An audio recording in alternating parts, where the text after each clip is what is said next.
ሰላም እንዴት ናችሁ? ውድ የጄኤምኤም ቴሌቪዥን ተመልካቾቻችን የሰዓቱን ክርስቲያናዊ ሀገር አቀፍና ዓለም አቀፍ መረጃዎችን ይዘን ወደ እናንተ ቀርበናል። በቅድሚያ አርዕስተ ዜና።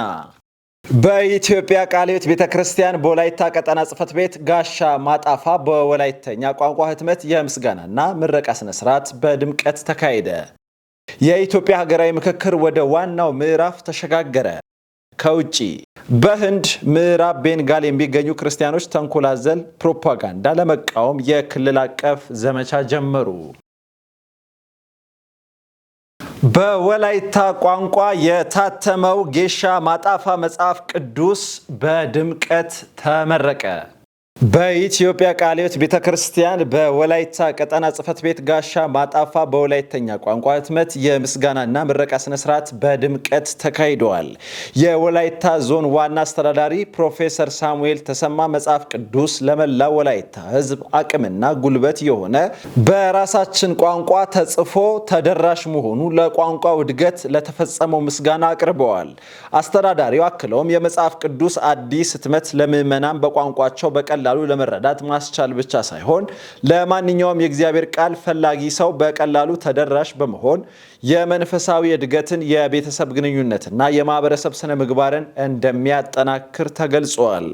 የወላይታ ሶዶ ከተማ ከንቲባ ክብርት ወይዘሮ እታገኝ ኃይለማርያም ዛሬ የምንመርቀው ጌሻ ማጣፉ የህዝቡን መንፈሳዊ እሴት ከማሳደግ በተጨማሪ ለቋንቋ እድገት ጉልህ ድርሻ በመወጣቱ ወጣቶች በመልካም ስነ ምግባር ተኮትኩቶ እንዲያድጉ ብርሃን በመሆን የሰላም፣ የስነ ምግባር እና የአንድነት እሴቶችን ለማጠናከር ያለውን ጠቀሜታ አስረድተዋል። የወላይታ ቀጠና ጽሕፈት ቤት ሰብሳቢ የሆኑት አዳኔ ሁለተኛ ዙር የጌሻ ማጣፉ መታተሙን የኢትዮጵያ ቃለ ሕይወት ቤተክርስቲያን በመላው ኢትዮጵያ ወንጌልን በመስበክ ከትምህርት፣ ከጤና፣ ከልማትና ከማህበራዊ አገልግሎት ጋር በተያያዙ ዘርፎች ለማህበረሰቡ ከፍተኛ አስተዋጽኦ ሲያበረክት ቆይተዋል ብለዋል። የኢትዮጵያ ቃለ ሕይወት ቤተክርስቲያን ዋና ጽሕፈት ቤት ዶክተር ስምዖን ሙላቱ በሰው ልብ ቋንቋ መጽሐፍ ቅዱስ ለህዝብ ተጽፎ የልብ ለውጥ ለማምጣት ያስችላል ብለዋል። በምረቃ ስነ ስርዓቱ ላይ ጌሻ ማጣፉ ትርጉም፣ ታሪካዊ ዳራና ያጋጠሙት ተግዳሮቶች ለታዳሚው ቀርበዋል። በመጨረሻም የመጽሐፍ ቅዱስ ምረቃ ስነ ስርዓቱ የእምነት፣ የሰላም፣ የፍቅር፣ የመቻቻልና የአንድነት ሴቶችን የሚያጎለብት ታላቅ መንፈሳዊና ማህበራዊ ክንውን መሆኑ ተጠቅሶ ሁሉም አካላት ይህንን የመቻቻልና የመተባበር ባህል እንዲያጠናክሩ ጥሪ ቀርበዋል። መረጃው ከኢትዮጵያ የወንጌል አማኞች አብያተ ክርስቲያናት ካውንስል አገኘ ነው። የኢትዮጵያ ገነት ቤተ ክርስቲያንና ብላክ ፔንቴኮስታል ስኮላርሺፕ በአጋርነት ለመስራት ስምምነት አደረጉ። የኢትዮጵያ ገነት ቤተ ክርስቲያን ከብላክ ፔንቴኮስታል ስኮላርሺፕ ጋር በቀጣይነት በአጋርነት ለመስራት የሚያስችል የውይይት አድርጋለች። ይህ ውይይት የተከናወነው ሐምሌ 1 ቀን 2018 ዓ.ም በኢትዮጵያ ገነት ቤተ ክርስቲያን ብሔራዊ ጽሕፈት ቤት ሲሆን ከካሊፎርኒያ ከመጡት ፕሮፌሰር ክላፍቶን እና የድርጅቱ ፕሬዝዳንት አር ክላሪክ ጋር በጋራ ለመስራት ሙሉ ስምምነት ላይ ተደርሰዋል። ይህ ስምምነት ተከትሎ በቀጣይ በሚደረጉ እንቅስቃሴዎች ላይ ፎርዝ ፓን አፍሪካን ፔንቴኮስታል ኮንፈረንስ ስፒሪት ኢምፓወርድ አፍሪካ የተሰኘውን ታላቅ ጉባኤ ለማከናወን አቅጣጫ ተቀምጠዋል። መረጃው የቤተ ክርስቲያኒቱ ነው። የኢትዮጵያ ወንጌል አማኞች አብያተ ክርስቲያናት ካውንስል የሚዲያና ሕዝብ ግንኙነት መምሪያ ስር የተዋቀረው አዲሱ የሚዲያ ስነ ምግባር ኮሚቴ የመጀመሪያ መደበኛ ስብሰባውን አካሄደ።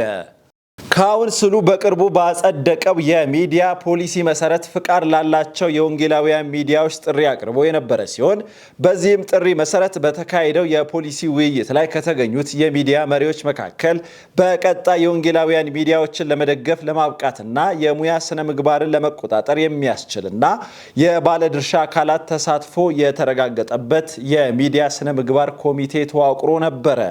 በዚሁ መሰረት በዕለቱ በተካሄደው ምርጫ የኤልሻዳይ ቴሌቪዥን፣ የኢቫንጀሊካል ቴሌቪዥን፣ የጄኤምኤም ቴሌቪዥን፣ የተስፋ ቴሌቪዥን እና የህይወት ቴሌቪዥን ከፍተኛ አመራሮች የኮሚቴው አባላት ሆነው የተመረጡ ሲሆን ኮሚቴው ባካሄደው የመጀመሪያው ስብሰባ የውስጥ መዋቅር በማደራጀት የስራ አስፈጻሚ አመራሮች ምርጫንም በዲሞክራሲያዊ መንገድ አከናውነዋል። በዚህ መሰረት ወንድም ተስፋዬ ካሳሁን የኮሚቴው ሰብሳቢ፣ ፓስተር በለጡ ሀብቴ ምክትል ሰብሳቢ፣ ወንድም መሳይ አለማየሁ የኮሚቴው ጸሐፊ በመሆን ተመርጠው ኃላፊነት ወስደዋል። የተቀሩት ሁለት የኮሚቴው ቦታዎች በዕለቱ ስብሰባ ላይ መገኘት ላልቻሉ የሚዲያ አመራሮች በእጩነት እንዲካተቱ ክፍት ሆኖ እንዲቆዩ ተወስኗል። ኮሚቴው በቀጣይ ጉባኤ በመጥራት በጸደቀው የሚዲያ ፖሊሲ ላይ የመጨረሻ ዙር ሰፊ ውይይት እንደሚያደርግና በቀጥታ ወደ ስራ እንቅስቃሴ ለመግባት አቅጣጫ በማስቀመጥ ስብሰባውን በይፋ አጠናቋል። መረጃው የካውንስሉ ነው። የኢትዮጵያ ሀገራዊ ምክክር ወደ ዋናው ምዕራፍ ተሸጋገረ። የኢትዮጵያ ሀገራዊ ምክክር ከረጅም የዝግጅት ምዕራፍ በኋላ ወደ ዋናው የምክክር ሂደት የተሸጋገረ ሲሆን የሀገራዊ ምክክር ኮሚሽን እንደገለጸው ሐምሌ 8 ቀን 2018 ዓ.ም የሚጀመረው ሀገር አቀፍ ጉባኤ 4000 የሚጠጉ የማህበረሰብ ተወካዮችን በማሰባሰብ በቁልፍ ሀገራዊ ጉዳዮች ላይ ውይይት፣ የጋራ መፍትሄ ፍለጋ አካሂደዋል። የኢትዮጵያ ሀገራዊ ምክክር ከረጅም የዝግጅት ምዕራፍ በኋላ ወደ ዋናው የምክክር ሂደት የተሸጋገረ ሲሆን የሀገራዊ ምክክር ኮሚሽን እንደገለጸው ሐምሌ 8 ቀን 2018 ዓ.ም የሚጀመረው ሀገር አቀፍ ጉባኤ 4000 የሚጠጉ የማህበረሰብ ተወካዮችን በማሰባሰብ በቁልፍ ሀገራዊ ጉዳዮች ላይ ውይይትና የጋራ መፍትሄ ፍለጋ ያካሂዳል። ኮሚሽኑ በቅድመ ዝግጅት ምዕራፍ 1234 ወረዳዎችን በመድረስ ተሳታፊዎችን መለየቱንና ከ2000 በላይ የህዝብ አጀንዳዎችን በመሰብሰብ ዋና ዋና ሀገራዊ ጉዳዮችን ለውይይት ማዘጋጀቱ ተገልጿል። እንደ ኮሚሽኑ ገለጻ የምክክሩ ሂደት ገለልተኛ አመቻችቶ በሚመሩት ውይይት ተሳታፊዎች በልዩነታቸው ላይ በመወያየት ወደ ጋራ መግባባት እንዲደርሱ ያተኩራል። የምክክሩ ቀጣይ ምዕራፍ የሚገኙት ስምምነቶች ወደ ህጋዊ ፖሊሳዊና ተቋማዊ ትግበራ የሚቀየር የክትትልና የትግበራ ሂደት እንደሚሆንም ተጠቁመዋል። ኮሚሽኑ የሀገራዊ ምክክር ስኬት በጉባኤው መጠን ሳይሆን በተሳታፊዎች የመደማመጥ የመግባባትና የጋራ መፍትሄ ፍለጋ ባህል እንደሚወሰን አስታውቋል። ዘገባው የኢቢሲ ነው። በጋራ ለጋራ ቤታችን በሚል መሪ ሀሳብ ከተለያዩ የሃይማኖት ተቋማት መሪዎችና ተወካዮች ጋር ውይይት ተካሄደ። በመድረኩ ላይ ንግግር ያደረጉት በሰላም ሚኒስቴር የሰላም ግንባታና ብሔራዊ መግባባት ዘርፍ ሚኒስትር ዴኤታ የተከበሩ ዶክተር ካይረዲን ተዘራ የሰላም ሚኒስቴር የተሰጠውን ተልዕኮ ማዕከል በማድረግና የሃይማኖት ተቋማት የሰላም ግንባታና ለብሔራዊ መግባባት ያላቸውን አይተኬ ሚና ታሳቢ በማድረግ የሃይማኖት አባቶች በስነ ምግባር የታነጸ ትውልድ በመቅረጽ ሰላምና አብሮነት እንዲያጎለብቱ ለማድረግ ከሃይማኖት ተቋማት ጋር በቅርበት እየተሰራ ይገኛል ብለዋል።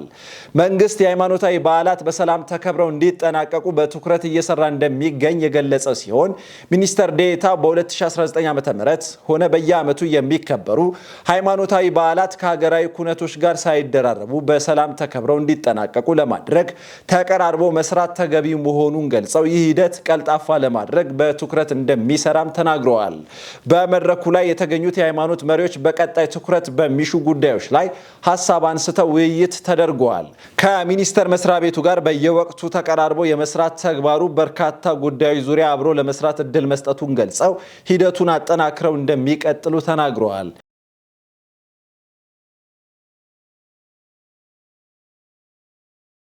ውድ የጄኤምኤም ቴሌቪዥን ተመልካቾቻችን ዜናዎቻችን እንደቀጠሉ ይገኛሉ። አሁን ደግሞ ወደ ውጪ ዜናዎች እናምራለን። በህንድ ምዕራብ ቤንጋል የሚገኙ ክርስቲያኖች ተንኮል አዘል ፕሮፓጋንዳ ለመቃወም የክልል አቀፍ ዘመቻ ጀመሩ። ባልደረባችን ዳንኤል አንተነህ ዝርዝሩን እንደሚከተለው ያቀርበዋል።